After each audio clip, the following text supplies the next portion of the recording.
কি, খুব ভালো আছো আমাকে ছেড়ে, তাই না? কি আর বলবো, কিছু বলার নেই। মানুষ যে এত পরিমাণ স্বার্থপর হতে পারে, এত পরিমাণ ছলনাময় হতে পারে, এত পরিমাণ বিশ্বাসঘাতক হতে পারে, সেটা জাস্ট তোমার দেখেই বুঝলাম। একটা মানুষ কি করে এত স্বার্থপর হয়, কি করে এতটা বিশ্বাসঘাতকতা করতে পারে। যেখানে তোমার চিন্তাধারাই এরকম ছিল, সেখানে কেন এই মিথ্যে স্বপ্নগুলো দেখাইছিলা বলো? কেন? আমি কি করেছিলাম? আমার দোষটা কি ছিল?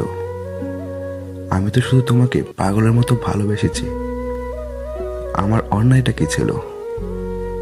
কেনই বা আমার এতটা শাস্তি দিলা বলো? জানি তোমার কোনো সঠিক উত্তর নেই, কারণ আজ আমি বুঝতে পারলাম তুমি এই টাইপেরই মানুষ।